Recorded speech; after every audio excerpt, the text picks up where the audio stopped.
The aftermath. We lost 10 park residents total, 8 deaths, plus 2 still missing. No humans died, but there are some injuries. They've already started rebuilding. It's funny the way people go right back after a tragedy. Everyone comes together. Lots of talk about community, kumbaya, blah, blah, blah. They're a resilient species, I'll give them that. It's been 3 weeks and we still don't have Kimu back. Souza either. There have been some sightings, but nothing for sure. I worry they can't last long. Wolves aren't native to this part of the world. And I'd like to think they're together, at least. Everybody else is back with the makeshift domains. Nobody's complaining, though. In spite of the construction, Julia's been taking me to see Ivan and Ruby whenever she can. Today, Ivan leans on the temporary fence, separating him from the elephants. Maya made him a medal for valor out of watermelon and cucumbers. He's eaten most of it. It's pretty great. Almost everybody we saved from the shelter ended up with a new home, says Ivan. Even that annoying bunny. Almost everyone, I reminded him. I'm sorry about Boss, he says, in his gentle way. From what we can tell, Boss never went into the donut shop. She slipped away, and no one knew what happened to her. I try not to feel hurt, but I had this silly fantasy about me and her and Rowdy all hanging out together like family. So I wanted her to know what it's like to have a warm bed and a full bowl and a good ear scratch when you needed it. I wanted her to know she deserves as much as any dog. I guess she lived too long on her own terms. Or maybe she was afraid to get her hopes up, to trust. I understand. Been there, done that. But sometimes humans don't let you down. Sometimes they even come to the rescue. Riddle. Uncle Bob, Ruby calls, galloping over. She seems more confident these days, a little more grown up. Stella would be proud. I know I am. Want to hear a new riddle? Absolutely I do. Ruby flaps her ears, and she does when she gets excited. What has an eye but cannot see? I'm perplexed. Ruby's pondering and puzzled. A hurricane, she exclaims. Oh, good one, Ruby. First rate. I look at Ivan. We smile at each other. We don't need to say a thing. It's enough to listen to the palm trees rustle and watch the sawgrass sway. Working on it. On the way home, we pass the shelter.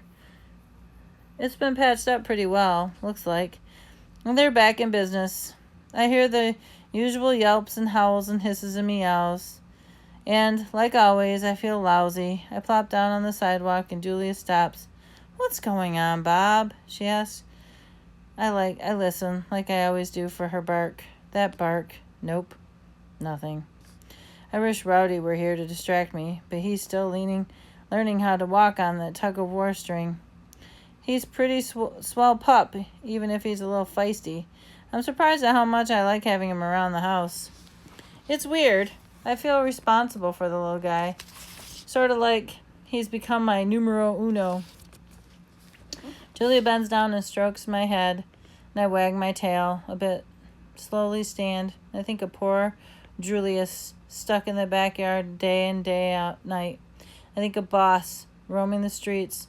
I think of my siblings in the dark night on the box on the highway. I'm trying hard to find forgiveness. That seems to come so naturally to other dogs. Maybe that's his Boss way of getting at me. Or maybe that was what Boss was getting at. Maybe it's easier to forgive others once you've learned how to forgive yourself. And I'm working on it. It's like a bone. Sometimes you have to chew on it for a long time before you make any progress.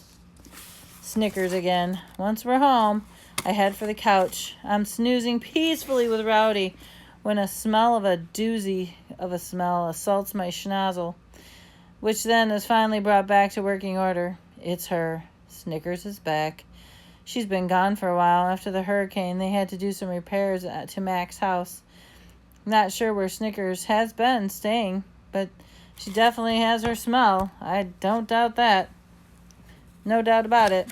So I dive under the couch, but not before Nutwit appears at the front doors. Oh, Bobo, she calls. Someone's looking for you. I'm not home, I yell. Yeah, I don't think she'll take no for an answer, says Nutwit. Ugh, shouldn't you be rebuilding your nest? Nah, watching you cower in fear is way more fun. What's the deal, Uncle Bob? Rowdy asks. Ugh.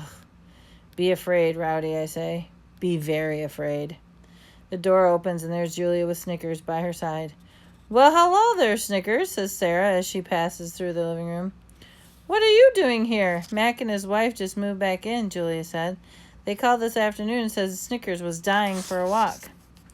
I ease back a little further under the couch. Can Snickers see me? Maybe not. But she can most definitely smell me. For once, I regret my pungent aroma. Snickers darts across the living room, straight to the couch, pulling Julia along for the ride. Snickers, Julia exclaims. Slow down, girl. She kneels. Bob, are you hiding under there? I move an inch, exposing my snout. Snicker goes insane. She yanks free of the tug-of-war string, and for a moment she pauses to do the polite nose tap with Rowdy.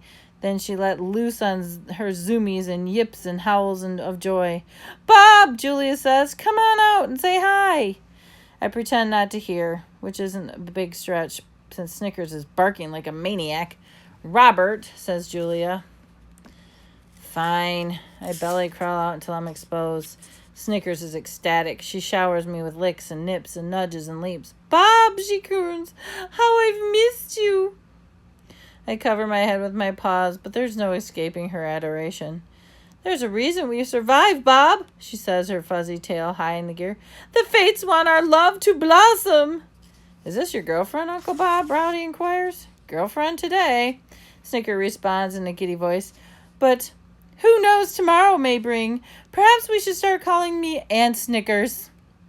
I'm relieved beyond measure when Julia finally pulls Snicker with a great effort out the door. I try to ignore Nutwit's teasing. I try to tolerate Rowdy's stifled laughter.